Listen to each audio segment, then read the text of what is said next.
क्या कभी सोचा है कि भारत के इतिहास का सबसे बड़ा विद्रोह आखिर शुरू कैसे हुआ? एक अफवाह से। आज हम 1857 के उसी विद्रोह की कहानी में गहराई से उतरेंगे, वो कहानी जिसने ब्रिटिश साम्राज्य की नींव तक हिला दी थी। तो सवाल ये उठता है, एक विद्रोह शुरू करने के लिए आखिर चाहिए क्या होता है? ये एक ऐसा सवाल है जो इतिहासकारों को हमेशा से परेशान करता आया है। और 1857 की बात करें तो इसका जवाब कह सकते हैं थोड़ा कॉम्प्लिकेटेड है। ये कोई एक दिन की बात नहीं थी, बल्कि सालों से एक आग थी जो अंदर ही अंदर सुलग रही थी। और इस पूरी कहानी की सारी गुत्थियां, सारे फैक्ट्स जानते हैं कहाँ हैं? बस इस एक पन्ने पर। तो चलिए इसी को अपना गाइड बनाते हैं और 1857 की घटनाओं की एक एक परत को खोलते हैं। हर बड़ी आग के लिए एक चिंगारी चाहिए होती है ना? 1857 के लिए वो चिंगारी बनी थी लोहे और बारूद से, एक नई राइफल। तो हुआ ये कि ब्रिटिश सेना ने अपनी पुरानी ब्राउन बेस बंदूक को हटाकर एक नई, ज्यादा मॉडर्न राइफल लाई, एनफील्ड राइफल। अब सोचकर देखिए, एक सिपाही को कारतूस को अपने दांतों से छीलना पड़ता है, और अफवाह ये फैली कि उस कारतूस पर गाय और सूअर की चर्बी लगी है। गाय हिंदुओं के लिए पवित्र और सूअर मुसलमानों के लिए हराम। तो ये सिर्फ एक बंदूक का बदलना नहीं था, ये एक बहुत बड़ा धार्मिक अपमान था। लेकिन देखिए, सिर्फ एक राइफल से इतना बड़ा साम्राज्य तो नहीं हिल सकता। वो तो बस एक माचिस की तीली थी। असली बारूद तो दशकों से जमा हो रहा था। तो चलिए उन वजहों को देखते हैं, उन गहरी दरारों को जिन्होंने इस विद्रोह की जमीन तैयार की। तो सबसे पहले राजनीतिक कारण, लॉर्ड डलहौजी की हड़प नीति या डॉक्ट्रिन ऑफ लैप्स। मतलब अगर किसी राजा का कोई वारिस नहीं तो उसका राज सीधा अंग्रेजों का।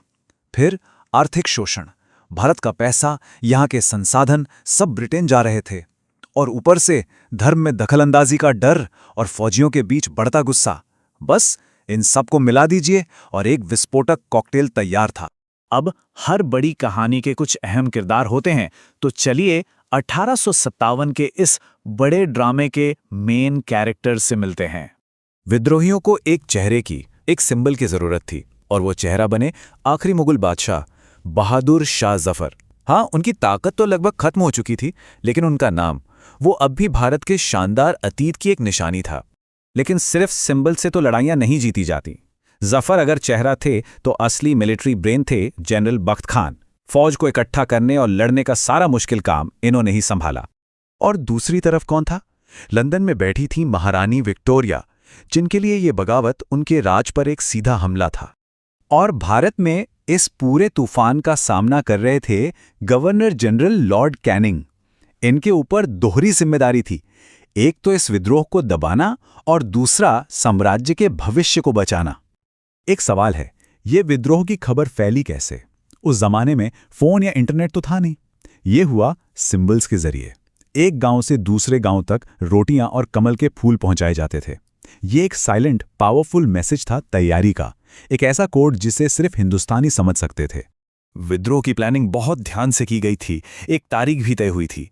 लेकिन जैसा कि हिस्ट्री में अक्सर होता है, जो हम प्लान करते हैं वैसा होता नहीं। प्लान था 31 मई का, लेकिन मेरठ में सिपाहियों का सब्र जवाब दे गया और विद्रोह शुरू हो गया 3 हफ्ते पहले, 10 मई को ही। और ये जो टाइम से पहले शुरुआत हुई ना, ये एक स्ट्रैटेजिक मिस्टेक साबित हुई। इससे अंग्रेजों को संभलने और पलटा हमला करने का वक्त मिल गया। ये जो विद्रोह था, ये सिर्फ दिल्ली या मेरठ तक ही सीमित नहीं था। इसकी आग पूरे भारत में फैली और हर जगह की अपनी अलग कहानी थी। तो चलिए जरा जूम इन करते हैं और राजस्थान चलते हैं, देखते हैं कि वहां जमीनी हकीकत क्या थी। तो जब विद्रोह शुरू हुआ, राजस्थान अंग्रेजों के लिए बहुत इंपॉर्टेंट था और वहां उनकी 6 बड़ी सैनिक छावनियां थीं, जिनसे वो पूरे इलाके पर कंट्रोल रखते थे। ये थी वो 6 छावनियां, नसीराबाद, नीमच, देवली, ब्यावर, एरनपुरा और खैरवाड़ा। मतलब ये सभी विद्रोह के पोटेंशियल हॉटस्पॉट्स थे। लेकिन कहानी में एक ट्विस्ट है, आग हर जगह नहीं भड़की।